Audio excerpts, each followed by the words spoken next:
Lecture d'une histoire populaire des États-Unis, traduit de l'anglais par Frédéric Cotton. Chapitre 2. Vers la ségrégation raciale. La solution aux besoins de main-d'œuvre, l'esclavage des Noirs. Les premières années de l'esclavage. L'écrivain noir américain James Thomas Saunders Reading décrit ainsi l'arrivée du bateau en Amérique du Nord, un jour de 1619. Voile ferlé, pavillon pendant à sa poupe rebondie, il arriva avec la marée montante. C'était pour le moins, et à bien des points de vue, un étrange bateau. Un bateau effrayant, mystérieux. Était-ce un navire de commerce, un corsaire ou un bâtiment de guerre? Nul n'en savait rien. À travers le bastingage, on distinguait les gueules noires et béantes des canons. Son pavillon était hollandais et son équipage hétéroclite. Il fit escale à Jamestown, en Virginie. Le navire accosta, fit ses affaires et reprit rapidement la mer. Jamais sans doute, dans toute l'histoire moderne, un bateau n'avait transporté une aussi sinistre cargaison. À son bord, des esclaves, au nombre de 20. Il n'est pas, dans l'histoire, de pays où le racisme ait occupé une place plus importante, et sur une aussi longue durée, qu'aux États-Unis. Et la question de la discrimination raciale, telle que William Edward Burgard Dubois la posait, n'a rien perdu de sa pertinence. Savoir comment tout cela a commencé, et plus fondamentalement encore, se demander comment cela pourrait se passer, sont des questions qui dépassent le cadre purement historique. En bref, et pour reformuler autrement, Noirs et Blancs peuvent-ils vivre ensemble sans se haïr? Si tant est que l'histoire puisse aider à répondre à ces questions, l'étude des premières années de l'esclavage en Amérique du Nord, où l'on peut suivre l'arrivée des Blancs d'abord, celle des Noirs ensuite, nous fournit quelques éléments de compréhension. Certains historiens estiment que ces premiers Noirs débarqués en Virginie étaient considérés comme des serviteurs, au même titre que les serviteurs blancs sous contrat importés d'Europe. Il est pourtant à peu près certain que, même inscrits dans la catégorie, assez familière aux Anglais, des serviteurs, ils n'étaient ni confondus avec les serviteurs blancs, ni traités de la même manière. Dans les faits, il s'agissait d'esclaves. Quoi qu'il en soit, l'esclave devint rapidement une véritable institution. La réalité du rapport au travail entre Noirs et Blancs au Nouveau Monde. Simultanément se développait ce racisme particulier aux multiples formes. Haine, mépris, compassion ou paternalisme, qui allait marquer le statut inférieur des Noirs en Amérique au cours des 350 années à venir. Causes et conditions de l'esclavage en Amérique du Nord. Tout dans l'expérience des premiers colons blancs les incitait à pratiquer l'esclavage des Noirs. Les Virginiens, de 1619, avaient désespérément besoin de main-d'œuvre afin d'accroître la production des denrées nécessaires à leur survie. On trouvait encore, parmi eux, des survivants de l'hiver 1609-1610, le temps de la famine, où ils moururent en si grand nombre qu'il ne resta bientôt plus que 60 des 500 colons du début. On trouve dans les archives de la Chambre des bourgeois de Virginie un document qui relate les 12 premières années de la colonie de Jamestown. La première implantation était le fait d'une centaine de personnes qui ne pouvaient compter, pour tout repas, que sur une maigre louche d'orge. Quand d'autres colons arrivèrent, les rations diminuèrent d'autant. La plupart d'entre eux vivaient dans des sortes d'abris creusés à même le sol, et durant l'hiver 1609-1610, connurent une période de famine si terrible que certains en vinrent à manger ces choses que la nature abhorre le plus, telles la chair et les excréments de leurs concitoyens ou des Indiens. Les corps étaient extraits de leur tombe 3 jours seulement après leur inhumation et entièrement dévorés. D'autres, envieux du meilleur état de santé de ceux que la faim n'avait pas encore réduits à leur propre sort, menaçaient de les tuer et de les manger. L'un d'entre eux assassina sa femme tandis qu'elle dormait à ses côtés, la découpa en morceaux, qu'il sala ensuite et mangea jusqu'à ce qu'il n'en reste rien, hormis la tête. Une pétition signée par une trentaine de colons dénonça le gouvernement de Sir Smith en ces termes: « Nous affirmons que durant les 12 années du gouvernement de Sir Smith, la colonie a vécu globalement dans le plus grand dénuement et la plus grande nécessité, tout en étant soumise aux lois les plus cruelles et les plus sévères. Les rations à cette époque n'étaient que de 200 grammes de viande et 200 grammes de pois cassés par jour et par personne, moisis, pourris et couverts de toiles d'araignée et de vermine. Nourriture indigne même d'un animal et parfaitement répugnante pour un être humain, ce qui poussa nombre d'entre nous à fuir pour trouver refuge chez notre sauvage ennemi. Repris, ils étaient exécutés de diverses manières, pendus, fusillés ou roués de coups. Un autre, pour avoir dérobé quelques centaines de grammes de bouillie d'avoine, se fit enfoncer une pointe dans la langue et resta enchaîné à un arbre jusqu'à ce qu'il meure de faim.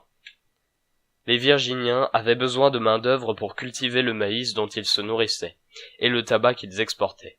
Ils venaient juste de découvrir le moyen de cultiver ce dernier, et avaient expédié en 1619 le premier chargement à destination de l'Angleterre, découvrant qu'ils pouvaient en tirer un profit élevé, comme il arrive souvent pour toute drogue procurant du plaisir, mais néanmoins moralement réprouvée. Les planteurs faisaient fi de leurs principes religieux particulièrement austères, se gardèrent bien de se poser la moindre question sur un commerce aussi rentable. Contrairement à Christophe Colomb, les colons anglais n'étaient pas en mesure de contraindre les Indiens, trop nombreux à travailler pour eux. Les Virginiens, malgré les armes très efficaces qu'ils possédaient et qui leur permettaient de tuer un grand nombre d'Indiens, n'en redoutaient pas moins de terribles représailles. Ils se révélaient également incapables de les capturer pour les réduire en esclavage. Les Indiens étaient résistants, pleins de ressources, méfiants et, contrairement aux colons anglais, parfaitement à l'aise dans leur environnement forestier. Les serviteurs blancs n'étaient pas encore en nombre suffisant.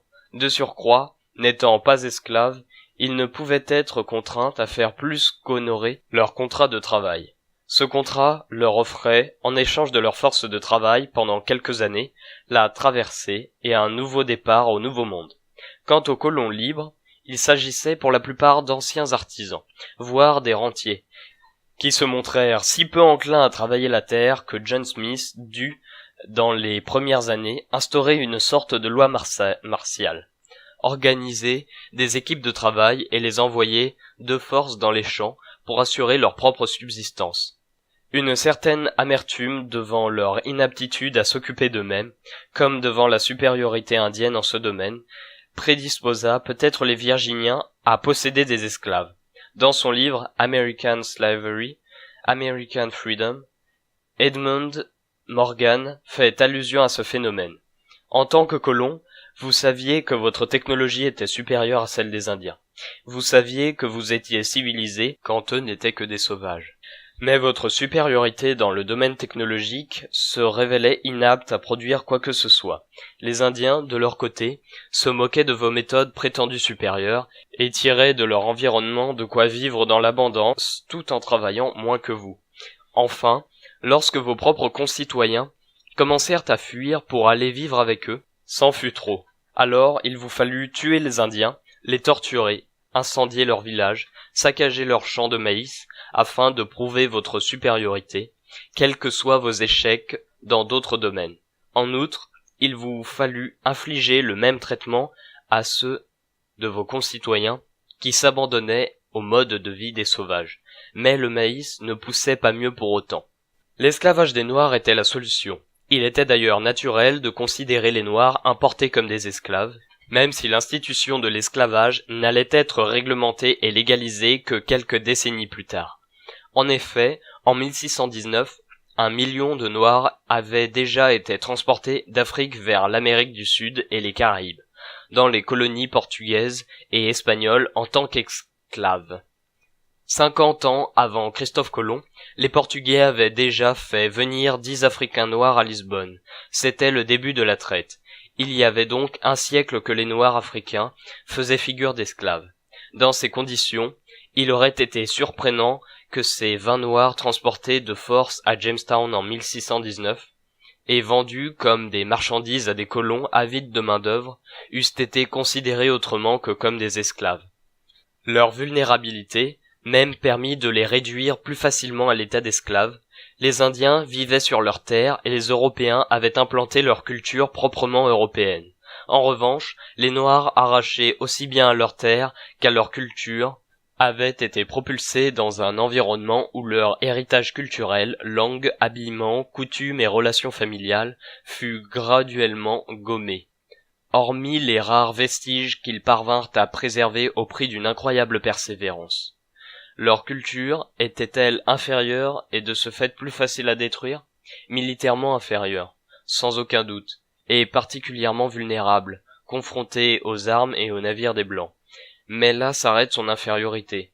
Si ce n'est que l'on juge toujours inférieures les cultures différentes que la nôtre, surtout lorsqu'une telle culture se révèle à la fois utile et rentable. Pourtant, même d'un point de vue militaire, il faut rappeler que les Occidentaux, qui avaient en effet réussi à s'assurer des places fortes sur les côtes africaines, n'étaient pas parvenus à soumettre l'intérieur des terres et avaient dû pactiser avec les différents chefs locaux. Résistance à l'acculturation. À sa manière, la civilisation africaine était aussi avancée que la civilisation européenne. Elle était même, sous certains aspects, plus digne d'admiration. Mais elle présentait également des systèmes de privilèges hiérarchiques. On y commettait des atrocités et on n'hésitait pas devant les sacrifices humains, de nature religieuse ou commerciale. Le continent comptait quelques 100 millions d'habitants, et l'on y utilisait des outils en acier et des techniques agricoles sophistiquées. On y trouvait de grandes agglomérations urbaines et de remarquables réussites dans les domaines du tissage, de la céramique et de la sculpture. Les voyageurs européens du XVIe siècle furent très impressionnés par les royaumes de Tombouctou et du Mali, stables et organisés, alors que les États européens entamaient à peine leur mutation en nations modernes. En 1653, Ramuzio, secrétaire des doges de Venise, s'adressait ainsi aux marchands italiens. Laissons-les aller et faire des affaires avec les rois de Tombouctou et du Mali, et il est certain qu'ils seront bien reçus et bien traités. Eux, leurs navires et leurs marchandises, ils s'y verront accorder tout ce qu'ils désirent. Aux alentours de 1602, un document hollandais concernant le royaume ouest-africain du Bénin décrit une ville qui paraît immense lorsque vous y entrez.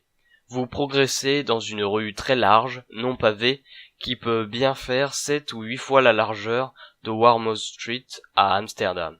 Dans cette ville, les maisons se présentent en bon ordre, les unes à côté des autres, bien alignées comme en Hollande. Vers 1680, les habitants de la côte guinéenne sont jugés par un voyageur, fort civil et d'excellent tempérament. Il est aisé de négocier avec eux, désireux de répondre aux souhaits des Européens de la manière la plus civile. Ils semblent toujours prêts à rendre au double les présents qu'on leur fait. L'Afrique connaissait, à l'instar de l'Europe, un type de féodalisme fondé sur l'agriculture et organisé autour de la relation entre seigneurs et vassaux. Mais ce féodalisme africain ne devait rien, contrairement à celui de l'Europe, aux sociétés esclavagistes grecques et romaines, qui avaient supplanté l'ancien mode de vie tribal. En Afrique, l'organisation tribale était encore prééminente, et certains de ses traits les plus remarquables persistaient, tel l'esprit de communauté et une plus grande mansuétude dans l'application des lois et des châtiments. En outre, comme les seigneurs ne possédaient pas l'armement dont bénéficiaient leurs pairs européens, ils ne pouvaient aussi aisément imposer leur autorité. Dans son livre « The African Slave Trade », Basil Davidson confronte les lois régissant le Congo du début du XVIe siècle à celles en vigueur en Angleterre et au Portugal. Dans ces pays européens, où la notion de propriété privée prenait une place de plus en plus importante, les voleurs étaient cruellement punis. En Angleterre, jusqu'en 1740, un enfant pouvait être pendu pour avoir dérobé un chiffon de coton. En revanche, l'idée de propriété privée paraissait totalement étrangère au Congo, où la vie communautaire subsistait. Les voleurs étaient généralement condamnés à payer une amende ou à subir divers degrés de servitude. Une personnalité congolaise, à qui l'on décrivait la législation portugaise, demanda ironiquement à son interlocuteur : « Et comment punit-on au Portugal celui qui pose les pieds par terre ?» L'esclavage existait dans les États africains, et les Européens en prirent parfois prétexte pour justifier leur propre traite des esclaves. Cependant, comme le souligne Davidson, le statut des esclaves africains en était très proche de celui des serfs européens. Autrement dit, de l'écrasante majorité de la population européenne, si la condition des esclaves africains était très dure, ils conservaient néanmoins certains droits que les esclaves transportés en Amérique n'avaient plus. Ils étaient à 1000 lieues du bétail humain qu'on trouvait dans les cales des bateaux de la traite et sur les plantations américaines. Au royaume Ashanti, dans l'ouest africain, un observateur remarquait qu'un esclave pouvait se marier, posséder des biens, voire posséder lui-même un esclave, prêter serment, être considéré comme un témoin digne de foi, et, pour finir, hériter de son maître. Un esclave Ashanti devient 9 fois sur 10 membre adoptif de la famille, si bien qu'avec le temps, leurs descendants, intimement mêlés et parfois même mariés dans la parenté du maître, auront bien du mal à déterminer précisément leurs origines. Un marchand d'esclaves, John Newton, qui deviendra plus tard un des leaders anti-esclavagistes, écrivait au sujet du peuple qui vivait sur le territoire de l'actuelle Sierra Leone: l'état d'esclave, chez ce peuple que nous jugeons sauvage et barbare, est bien plus doux que dans nos colonies. En effet, on ne peut pas y pratiquer la culture intensive comme dans nos plantations des Indes occidentales, les Antilles. Et, en conséquence, le labeur excessif et continuel qui épuise nos esclaves n'y est pas nécessaire. D'autre part, aucun homme n'a le droit, dans ces contrées, de verser le sang d'un autre, fût-il esclave. Nous n'avons certes pas l'intention de vanter les mérites de l'esclavage africain, mais il était d'une toute autre nature que celui qui sévissait sur les plantations et dans les mines américaines, où il durait toute la vie, était psychologiquement écrasant, défaisait les liens familiaux et interdisait toute projection dans l'avenir. Il manquait à l'esclavage africain les deux fondements qui firent de l'esclavage américain le plus cruel de toute l'histoire de l'humanité: le désir frénétique de profit illimité, caractéristique de l'agriculture capitaliste, et la réduction de l'esclave à l'état de moins qu'humain, par le biais de la haine raciale, fondée sur l'évidence incapable de la différence de couleur, le blanc étant le maître et le noir l'esclave. En fait issu d'une culture fondée sur les coutumes tribales, les liens de parenté, la vie communautaire et les rituels traditionnels, les Noirs se trouvèrent extrêmement vulnérables lorsqu'ils y furent arrachés. Capturés à l'intérieur du continent africain, bien souvent par des Noirs pris eux-mêmes dans le système de la traite, ils étaient ensuite vendus sur la côte puis parqués avec des individus de tribus différentes et parlant souvent des langages inconnus. Les conditions mêmes de cette capture et de ce commerce apparurent aux Africains noirs comme la confirmation écrasante de leur vulnérabilité face à une force supérieure. Ces marches en direction de la côte, parfois sur plus de 1500 kilomètres, avec des captifs enchaînés par le cou et continuellement menacés de fouet et du fusil, étaient de véritables convois de la mort. 2 prisonniers sur 5 environ en mouraient. Une fois sur la côte, ils étaient enfermés dans des cages jusqu'à ce qu'on vienne les y chercher pour les vendre. À la fin du XVIIe siècle, un certain John Barbot évoque ces cages de la côte de l'Or. À mesure que les Noirs de l'intérieur du pays arrivent à Fida, ils sont parqués dans des enclos ou emprisonnés, près de la plage, et lorsque les Européens sont sur le point de les emmener, on les sort et on les conduit dans un vaste espace où le médecin du navire les examine sous toutes les coutures et dans les moindres détails. Hommes et femmes sont totalement nus. Ceux que l'on juge forts et valides sont mis à part, et leur poitrine est marquée au fer rouge des sceaux des différentes compagnies hollandaises, anglaises ou françaises. Les esclaves ainsi marqués retournent dans leurs enclos, où ils attendent parfois 10 à 15 jours avant d'embarquer. Ils étaient ensuite entassés sur les navires, dans des espaces à peine plus grands que des cercueils, et enchaînés les uns aux autres dans la fange humide et noire des cales, suffoquant dans l'odeur de leurs propres excréments. Certains documents de l'époque décrivent précisément ces conditions. Parfois, l'espace entre chaque pont ne dépassait pas 50 centimètres. Ainsi, ces êtres misérables ne pouvaient-ils pas se retourner, ou même se mettre sur le côté. Cet espace était bien souvent moins large que leurs épaules. Dans cet endroit, ils sont d'ordinaire enchaînés au pont par le cou et par les jambes. Et le sentiment de détresse et d'étouffement est alors tel que les nègres en deviennent fous. Durant l'un de ces voyages, les marins ayant entendu un vacarme assourdissant provenant des cales où les Noirs étaient enchaînés les uns aux autres, découvrirent les esclaves dans différents états de suffocation. Un grand nombre d'entre eux étaient déjà morts. D'autres avaient tué leurs camarades en tentant désespérément d'échapper à l'étouffement. Les esclaves sautaient souvent par-dessus bord.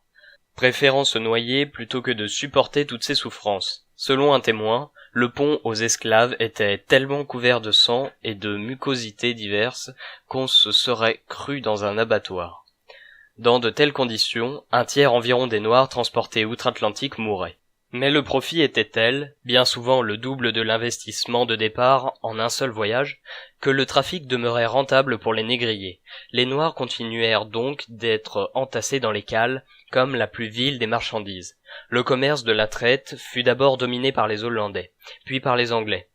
En 1795, Liverpool, qui comptait plus de 200 bateaux destinés au transport d'esclaves, représentait la moitié du commerce européen d'esclaves.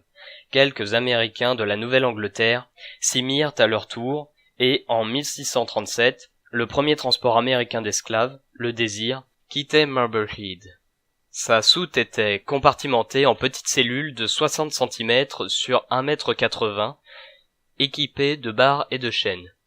Jusqu'à 1800, 10 à 15 millions d'esclaves ont été transportés aux Amériques, sans doute le tiers seulement des individus capturés en Afrique. On estime qu'environ 50 millions d'Africains furent les victimes, mortes ou vivantes, de l'esclavage pendant ces quelques siècles que nous considérons comme les origines de notre civilisation occidentale moderne. Cette civilisation dominée par les planteurs et les négriers de l'ouest de l'Europe et d'Amérique, régions prétendument les plus avancées du globe.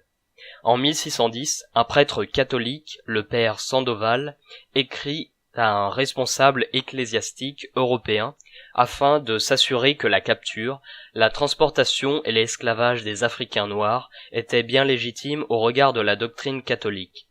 Le 12 mars 1610, le frère Louis Brandahon lui répondit « Votre révérence m'écrit qu'elle désire savoir si les nègres qui sont envoyés dans vos régions ont été légitimement capturés. » À cela, je réponds que votre révérence ne devrait avoir aucun scrupule sur ce point, car c'est une matière qui a déjà été étudiée par le Bureau de conscience de Lisbonne, dont les membres sont tout aussi savants que vertueux.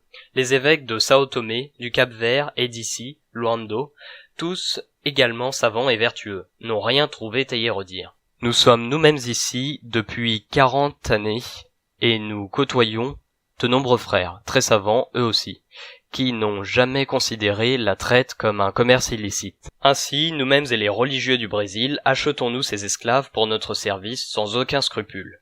Avant tout cela, le besoin désespéré de main-d'œuvre des colons de Jamestown, l'impossibilité d'utiliser les Indiens, la difficulté d'utiliser les Blancs et la disponibilité des Noirs, toujours plus nombreux sur le marché si juteux de la chair humaine et si facile à contrôler, tant les épreuves qu'ils avaient subies quand elles ne les avaient pas tués les avaient laissés dans un état d'impuissance aussi bien physique que psychique, rien de surprenant à ce que les Noirs fussent les victimes idéales de l'esclavage. En outre, dans ces conditions, même si certains Noirs peuvent avoir été effectivement considérés comme des serviteurs, étaient-ils traités sur un pied d'égalité avec les serviteurs blancs. Les comptes rendus de justice de la colonie de Virginie font état en 1630 d'un blanc nommé Hugh Davis qui fut condamné à être vigoureusement fouetté pour s'être abandonné à souiller son intégrité corporelle en couchant avec une noire. 10 ans plus tard, 6 serviteurs et un nègre de Monsieur Reynolds tentèrent de s'enfuir. Les Blancs reçoivent une peine légère, mais Emmanuel, le nègre, est condamné à recevoir 30 coups de fouet, à être marqué d'un R au fer rouge sur la joue et à porter les fers pendant 1 an, ou plus si son maître le juge bon. Bien que l'esclavage ne soit alors ni réglementé ni même légal, on constate que dès le début, les serviteurs furent inscrits sur des listes différentes selon qu'ils étaient noirs ou blancs. Une loi de 1639 décrétait que tout individu, excepté si les nègres, recevra des armes et des munitions, probablement pour combattre les Indiens. Lorsque, en 1640, 3 serviteurs essayèrent de s'enfuir, on alourdit considérablement, en guise de châtiment, le service des 2 blancs du groupe. En revanche, la cour précisait que le 3e, un nègre du nom de John Punch, devrait servir son maître ou ses propriétaires ultérieurs pour toute la durée de sa vie. En 1640, à nouveau, Il est fait état d'une domestique noire qui mit au monde un enfant dont le père, blanc, était un certain Robert Sweet. La cour décida que ladite négresse serait attachée et fouettée au poteau de châtiment et que ledit Sweet devrait à l'aube faire publiquement repentance au temple de Saint James. Cette inégalité de traitement, ce mélange de mépris et d'oppression, de préjugés et de comportements que nous appelons racisme, peuvent-ils vraiment avoir été la conséquence d'une antipathie naturelle du blanc envers le noir ? Si la question est d'importance, ce n'est pas uniquement pour des questions d'exactitude historique. En effet, toute mise en avant du caractère naturel du racisme minimise la responsabilité du système social. En revanche, si ce caractère naturel se révèle indémontrable, c'est que le racisme résulte de conditions spécifiques qu'il nous incombe de faire disparaître. Nous ne pouvons rien savoir de ce qu'aurait pu être le comportement réciproque des Noirs et des Blancs dans des conditions favorables, c'est-à-dire sans cette subordination historique, sans ces motivations financières qui entraînèrent l'exploitation et l'esclavage des Noirs. Sans cet instinct désespéré de survie qui imposait l'usage d'une main-d'œuvre forcée, toutes les données, pour les Blancs comme pour les Noirs d'Amérique, étaient incroyablement génératrices d'antagonisme et de violence. Dans de telles conditions, la moindre démonstration d'humanité entre individus de couleurs différentes peut être considérée comme la preuve de l'existence chez l'homme d'un besoin instinctif de s'accorder. Le racisme, un outil du maintien de l'ordre. On souligne parfois que, avant même l'année 1600, date à laquelle l'esclavage prit son essor et donc avant que les Africains n'en soient stigmatisés tant littéralement que symboliquement, la couleur noire était connotée négativement. Avant le XVIe siècle, en Angleterre, le mot black évoquait, selon l'Oxford English Dictionary, crasseux, souillé, sale, infect, avoir de sombres ou criminels desseins, malfaisant, se rapporte à ou évoque la mort, la morbidité, funeste, désastreux, sinistre, inique, atroce, affreusement mauvais, marque le déshonneur, la honte, le châtiment, etc. À l'opposé, la poésie élisabéthaine usait souvent de la notion de blancheur pour signifier la beauté. Il est fort possible que, même en dehors des facteurs circonstanciels, la noirceur et l'obscurité, associées évidemment à la nuit et à l'inconnu, puissent évoquer de toute façon toutes ces notions négatives. Mais la présence physique d'un être humain différent est un fait puissant, et les conditions dans lesquelles s'inscrit cette présence déterminent de façon cruciale le processus par lequel un préjugé initial contre une couleur parmi tant d'autres, dissocié de tout rapport à une humanité quelconque, se mue en violence et en haine. En dépit de tous ces préjugés concernant la noirceur, comme en dépit de la suggestion spécifique des Noirs vis-à-vis des Blancs dans les Amériques du XVIIe siècle, il existe des preuves que, lorsque Blancs et Noirs se trouvaient confrontés à des problèmes communs, à un travail commun ou à un ennemi commun, en la personne de leur maître, ils se comportaient les uns envers les autres en égaux. Ainsi que le dit Kenneth Stamp, éminent commentateur de l'esclavage, les serviteurs noirs et blancs du XVIIe siècle étaient étonnamment peu soucieux de leurs évidentes différences physiques. Blancs et noirs travaillaient ensemble et fraternisaient. Le simple fait que l'on ait dû finalement édicter des lois interdisant de tels contacts démontre suffisamment ce fait. En 1661, une loi fut votée en Virginie qui stipulait que, au cas où un serviteur anglais s'enfuirait en compagnie d'un nègre, il devrait passer quelques années supplémentaires au service du maître de ce dernier.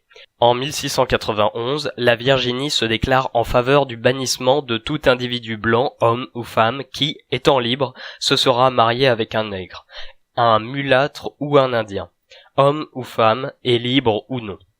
Il y a un monde entre le sentiment d'étrangeté, voire de crainte, éprouvé devant la différence d'une couleur et la réduction pure et simple en esclavage de millions d'individus noirs, tel que cela eut lieu dans les Amériques. Le passage de l'un à l'autre ne peut s'expliquer simplement par une aversion naturelle. En revanche, on peut l'appréhender assez facilement comme le produit de conditions historiques.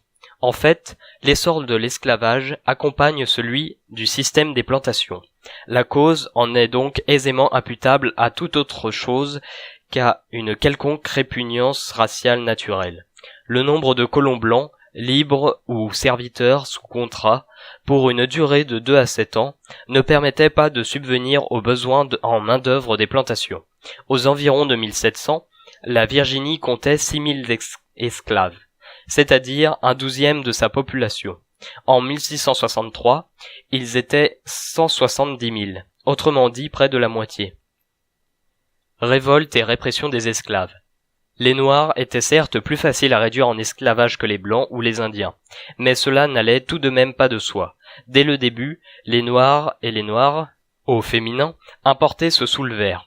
Mais cette résistance fut réprimée et l'esclavage finit par concerner 3 millions de Noirs dans le Sud. Pourtant, malgré des conditions de vie atroces, menacées de mutilations et de mort, les Afro-Américains n'ont jamais cessé, durant les 2 siècles qu'a duré l'esclavage en Amérique du Nord, de se rebeller. Mais les insurrections organisées furent peu nombreuses. Le plus souvent, ils exprimaient le refus de se soumettre en tentant de s'enfuir. Plus souvent encore, ils pratiquaient une sorte de sabotage, des grèves perlées ou bien quelque autre forme subtile de résistance qui affirmait, à leurs yeux et à ceux de leurs frères et sœurs du moins, leur dignité d'être humain. Cette résistance prenait ses racines en Afrique même. Un négrier fit remarquer que les Noirs étaient si peu disposés à quitter leur pays, qu'ils sautent souvent des pirogues, des bateaux et des navires, préférant se noyer. Lorsque les tout premiers esclaves arrivèrent à Hispaniola en 1503, le gouverneur espagnol se plaignit devant la cour de justice espagnole que les nègres fugitifs préchassent la désobéissance aux populations indiennes indigènes. Dans les années 1520-1530, Hispaniola, Porto Rico, Santa Marta et ce que l'on appelle de nos jours Panama connurent plusieurs révoltes d'esclaves. À la suite de ces révoltes, les autorités espagnoles mirent sur pied une milice chargée de pourchasser les esclaves en fuite. En Virginie, un décret de 1669 évoque l'obstination de nombre d'entre eux. En 1680, l'Assemblée s'intéresse à certaines réunions d'esclaves qui avaient lieu sous prétexte de fêtes ou de combats organisés, qu'elle juge susceptibles d'avoir de dangereux effets. En 1687, dans la péninsule du nord de la colonie, un complot fut éventé, au cours duquel les esclaves se proposaient de tuer tous les blancs de la région et de s'échapper pendant les funérailles qui s'ensuivraient. Gerald Mullin, spécialiste de la résistance des esclaves dans la Virginie du XVIIIe siècle, souligne dans son livre Flight and Rebellion que les sources disponibles sur l'esclavage dans cette colonie, les journaux et les rapports des plantations et des comtés, ainsi que les avis de recherche concernant les fugitifs publiés dans la presse, font le portrait des esclaves rebelles et de quelques autres. Les esclaves décrits étaient fainéants et voleurs. Ils feignaient d'être malades, détruisaient les récoltes, les réserves, les outils, et parfois même attaquaient et tuaient leurs surveillants. Ils organisaient des marchés noirs sur certains produits. Ces fugitifs étaient classés en différents types. Les fugueurs, qui généralement revenaient volontairement, les hors-la-loi, et les véritables fugitifs. Autrement dit, ceux qui partaient visiter les membres de leur famille, se rendaient en ville en se faisant passer pour libres, ou essayaient d'échapper totalement à l'esclavage, soit en embarquant sur les navires qui quittaient les colonies, soit en constituant des groupes dont les membres formaient des communautés villageoises sur la frontière. L'attitude de certains autres esclaves rebelles était plus radicale, assassins, incendiaires ou insurgés. On note que la frontière est la frontière de l'Ouest, au-delà de laquelle s'étendaient les territoires laissés provisoirement aux Indiens. Les esclaves, récemment arrivés d'Afrique et restés attachés à leur culture communautaire d'origine, formaient généralement le gros de ceux qui tentaient de fonder des communautés de fugitifs dans les régions sauvages de la frontière. Ceux qui étaient nés en Amérique avaient plutôt tendance à tenter leur chance seuls et, profitant des métiers qu'ils avaient pu apprendre sur les plantations, tentaient de se faire passer pour des affranchis. Dans les archives coloniales anglaises, on trouve un rapport daté de 1729, adressé par le gouverneur de Virginie au ministère britannique du Commerce, l'informant qu'un certain nombre d'esclaves, une quinzaine environ, avaient formé le dessein de s'enfuir de chez leur maître et de s'installer dans des endroits reculés des montagnes voisines. Il avait trouvé le moyen de se procurer des armes et des munitions, ainsi que des provisions. Ils avaient pris avec eux leurs vêtements, leur couchage et leurs outils de travail. Bien que cette tentative ait heureusement échoué, elle doit néanmoins nous encourager à prendre les mesures qui s'imposent.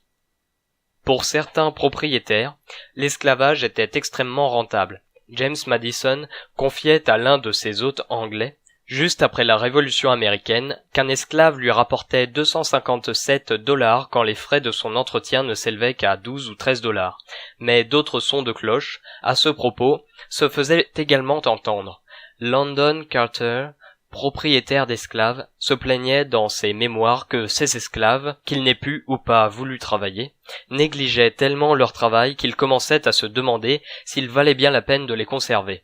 Certains historiens, se fondant sur la rareté des révoltes organisées et sur le fait que les esclaves s'étaient maintenus pendant 2 siècles dans le Sud, évoquent une population d'esclaves que ces conditions de vie auraient rendues passives et soumises.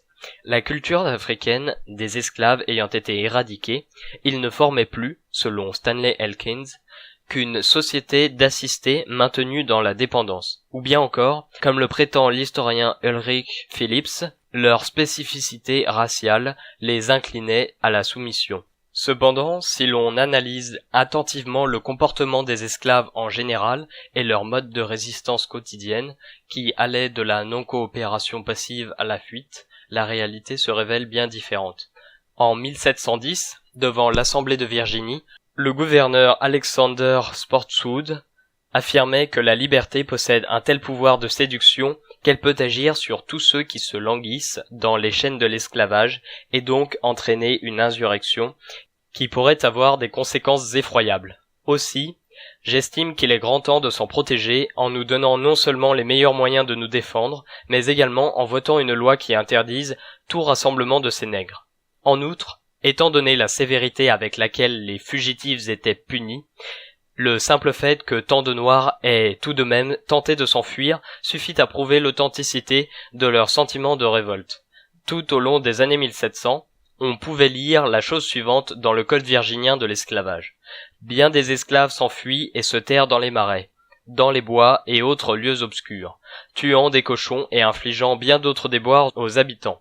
Si l'esclave ne revient pas immédiatement, tout un chacun sera autorisé à le tuer et à le faire disparaître par tout moyen qu'il estimera approprié. Si l'esclave est arrêté, la cour du comté pourra légitimement châtier le dit esclave, par démembrement ou par tout autre procédé, qu'elle jugera approprié à la correction d'un tel esclave afin de passer à ses semblables l'envie de l'imiter.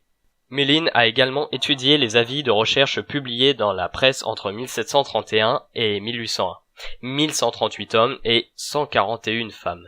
L'une des principales motivations de ces évasions était de rejoindre des parents, ce qui tend à prouver que, malgré l'objectif évident du système esclavagiste de détruire les liens familiaux, en interdisant les mariages et en séparant le plus souvent les membres d'une même famille, les esclaves étaient prêts à affronter la mort et les mutilations pour retrouver leurs proches. Dans le Marineland, où les esclaves représentaient environ un tiers de la population totale en 1750, l'esclavage avait été inscrit dans la loi dès les années 1660, et des décrets concernant les châtiments réservés aux esclaves rebelles avaient été entérinés. On connaît quelques cas dans lesquels des femmes esclaves tuèrent leurs maîtres, soit en les empoisonnant, soit en incendiant leur domicile et les sécheries de tabac. Les châtiments allaient du fouet ou du marquage à l'exécution pure et simple. En 1721, 7 esclaves furent exécutés pour avoir tué leur maître. La peur de voir éclater des révoltes d'esclaves semblait être un des traits constants de la vie quotidienne sur les plantations. William Beard, un riche Virginien propriétaire d'esclaves, écrivait en 1736 « Nous avons déjà quelques 10 000 de ces descendants de Cham prêts à prendre les armes. Et leur nombre s'accroît chaque jour, tant du fait des naissances que de leurs importations. Au cas où paraîtrait un homme décidé à commettre des actes désespérés, il pourrait, avec plus de réussite que Catilina, provoquer une révolte des esclaves, et teinter de sang nos rivières, aussi larges soient-elles. Les propriétaires esclavagistes développèrent, afin de préserver leurs réserves de main-d'œuvre et leur mode de vie, Un système aussi complexe qu'efficace. Un système à la fois subtil et brutal, appliquant les stratégies dont usent à tout coup les classes socialement privilégiées afin de faire en sorte que le pouvoir et la richesse demeurent aux mains de ceux qui les possèdent déjà. Ainsi que le remarque Kenneth Stamp, un maître avisé ne pouvait sérieusement croire que les nègres étaient par nature des esclaves. Il savait que les nègres, dès leur arrivée, devaient être couverts de chaînes, que chaque génération d'esclaves devait être soigneusement domptée. Ce n'était pas une tâche facile, car ceux que l'on enchaîne ne se soumettent jamais de bon gré. Plus encore, ils se soumettent rarement complètement. Dans la plupart des cas, la nécessité de veiller au regain était permanente, du moins tant que le grand âge n'avait pas réduit l'esclave à la plus complète vulnérabilité. La méthode était en même temps physique et psychologique. On enseignait la discipline aux esclaves. On leur inculquait, encore et encore, le sentiment de leur propre infériorité. Ils devaient savoir quelle était leur place. On leur apprenait, en détruisant leur personnalité, à considérer la noirceur de leur peau comme le signe même de leur subordination et à craindre le pouvoir du maître. Pour en arriver là, on imposait à l'esclave la discipline d'un travail harassant, la rupture systématique des liens familiaux, l'effet anesthésiant de la religion, qui pouvait parfois, néanmoins, de ravi même d'un propriétaire esclavagiste, causer d'énormes dégâts. La destruction du sentiment communautaire identitaire, en distinguant esclaves aux champs et esclaves domestiques, plus privilégiés, et pour finir, le pouvoir de la loi est celui plus prosaïque des surveillants qui menaçaient perpétuellement du fouet, du fer rouge, de la mutilation et bien sûr de la mort. Le Code de Virginie de 1705 prévoyait la mutilation. Le Maryland approuva en 1723 une loi proposant de couper les oreilles aux esclaves qui frapperaient des blancs, et, pour des crimes plus sérieux, de recourir à la pendaison, à l'écartèlement et à l'exposition des cadavres en public. On note, Cham, fils de Noé, suite à la faute qu'il commit en regardant son père nu, son fils Canaan fut condamné par Noé à devenir l'esclave de ses oncles Sem et Japheth. Malgré cela, quelques révoltes eurent quand même lieu. Peu nombreuses, certes, mais suffisamment tout de même pour nourrir une crainte constante parmi les planteurs blancs. La première révolte d'envergure dans les colonies d'Amérique du Nord eut lieu dans la colonie de New York en 1712. Les esclaves y représentaient 10% de la population globale, la proportion la plus élevée parmi tous les États du Nord, dont les activités économiques ne demandaient pas un grand nombre d'esclaves agricoles. Quelques 25 élèves et 2 Indiens incendièrent un bâtiment et tuèrent 9 blancs qui étaient accourus sur les lieux. Capturés par les soldats, ils furent jugés et, pour 21 d'entre eux, exécutés. Le rapport du gouverneur de l'État, adressé aux autorités anglaises, précise que certains ont été brûlés vifs, d'autres pendus. Un autre roué et un autre encore traîné vivant, couvert de chaînes à travers toute la ville. Un autre agonisa sur le bûcher durant 8 à 10 heures, simplement pour servir d'avertissement aux autres esclaves. En 1720, un courrier adressé de Caroline du Sud à un destinataire londonien offre le récit suivant. À présent, je vous dirai comment, tout dernièrement, s'est tramé ici un complot de nègres, dans le dessein d'assassiner tous les blancs du comté et de s'emparer de Charleston. Heureusement, il plut à Dieu que ce complot fut découvert et que nombre des comploteurs fussent capturés, dont quelques-uns ont été brûlés vifs, d'autres pendus et d'autres encore bannis. À peu près à la même époque, les esclaves noirs furent accusés de nombreux incendies qui éclatèrent à Boston et à New Haven. Un esclave fut exécuté à Boston pour cette raison, et le conseil de la ville décida que tout noir participant volontairement à un groupe de 2 individus ou plus serait passible du fouet. En 1739, à Stono, en Caroline du Sud, 20 esclaves se rebellèrent, tuant 2 surveillants d'entrepôt et volèrent des fusils et de la poudre avant de s'enfuir vers le sud, tuant et incendiant tout sur leur passage. Ce groupe fut rejoint par d'autres et finit par compter 80 esclaves qui, selon certains témoignages de l'époque, progressaient au son des tambours et criant « Liberté » et en brandissant des drapeaux. La milice les attrapa, près de 50 esclaves et 20 blancs trouvèrent la mort dans la bataille qui mit fin à la rébellion. Herbert Hafteker, qui a étudié en détail la résistance des esclaves en Amérique du Nord, pour la rédaction de son livre American Negro Slave Revolts, dénombre près de 250 révoltes ou conspirations réunissant au moins 10 personnes. De temps à autre, des Blancs se trouvaient également impliqués dans ces sursauts de résistance des esclaves. Dès 1663, des serviteurs blancs sous contrat et des esclaves noirs du comté de Gloucester, en Virginie, avaient fomenté un complot afin de se rendre libres. Ils furent trahis et, pour certains, exécutés. Mullin rapporte, quant à lui, que les avis de la presse virginienne concernant les fugitifs avertissaient régulièrement les Blancs, mal avisés, contre les dangers d'accueillir les esclaves en fuite. Parfois, esclaves et hommes libres partaient ensemble ou commettaient ensemble des crimes. D'autres fois, c'étaient des esclaves de sexe masculin qui s'enfuyaient pour rejoindre des femmes blanches. Enfin, de temps en temps, des Blancs, capitaines de navires ou bateliers, s'entendaient avec les fugitifs et allaient jusqu'à les enrôler dans leurs équipages. À New York, en 1741, on comptait 10 000 Blancs et 2 000 esclaves noirs. L'hiver avait été rude et les pauvres, esclaves ou hommes libres, avaient affreusement souffert. Lorsque de mystérieux incendies éclatèrent, quelques Blancs et certains esclaves furent accusés d'avoir conspiré. Après un procès où les fausses accusations s'ajoutaient aux aveux forcés, 4 Blancs, 2 hommes et 2 femmes, furent exécutés. 18 esclaves furent pendus et 13 autres brûlés vifs. Une seule chose, dans les nouvelles colonies américaines, effrayait plus encore que les soulèvements de Noirs, la possibilité que certains Blancs mécontents se joignent alors aux esclaves pour renverser l'ordre établi. En effet, au cours de cette première période de l'esclavage en particulier, on pouvait envisager une coopération avant que le racisme ne s'impose comme une opinion commune et alors que les serviteurs blancs sous contrat étaient souvent traités aussi durement que les esclaves. Selon Edmund Morgan, il apparaît que les deux groupes dominés se considéraient, à l'origine, comme soumis aux mêmes conditions terribles. Les serviteurs et les esclaves s'enfuyaient parfois ensemble. Il leur arrivait également de faire l'amour les uns avec les autres. Lors de la révolte de Bacon, l'un des derniers groupes à se rendre était composé de 80 noirs et de 20 serviteurs anglais. On note, voir chapitre 3, ces individus de viles et indignes conditions.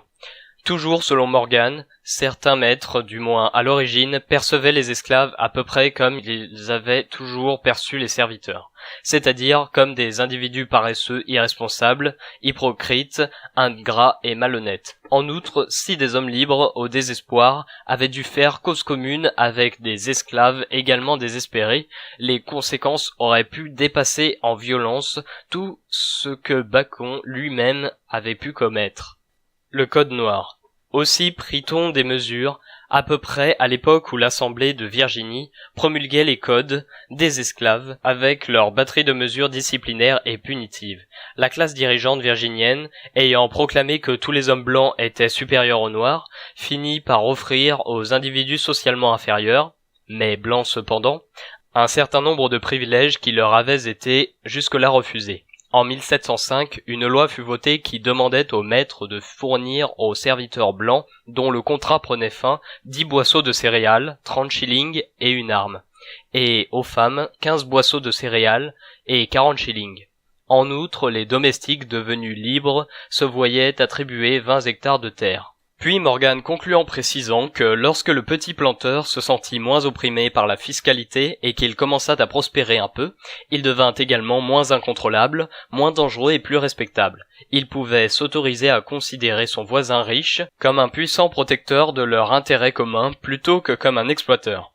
Nous voyons désormais, en Amérique, un réseau complexe de dispositions historiques prendre les Noirs au piège de l'esclavage. La détresse des colons affamés, la terrible vulnérabilité des Africains déportés, l'avidité irrépressible des négriers et des planteurs, la tentation des blancs pauvres d'accéder à un statut social supérieur, les mesures de contrôle pour empêcher l'évasion et la rébellion, et enfin le châtiment à la fois légal et social de toute collaboration entre noirs et blancs.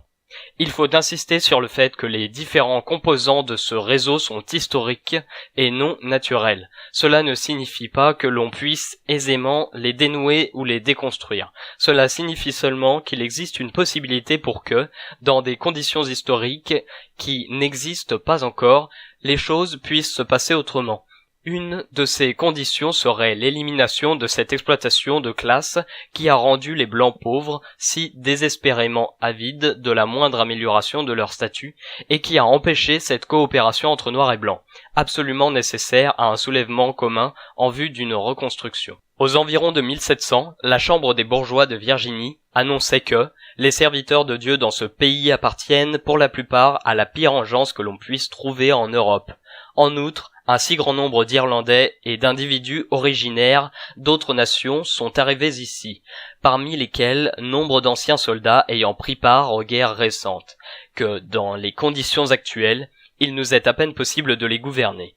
S'il fallait leur confier des armes et qu'ils aient la possibilité de tenir des assemblées, nous aurions de bonnes raisons de craindre qu'ils ne se soulèvent contre nous. Il s'agit là de l'expression d'une certaine conscience de classe, ou, plus précisément, d'une peur de classe. On s'arrangea donc, dans la toute jeune Virginie comme dans les autres colonies, pour calmer cette peur.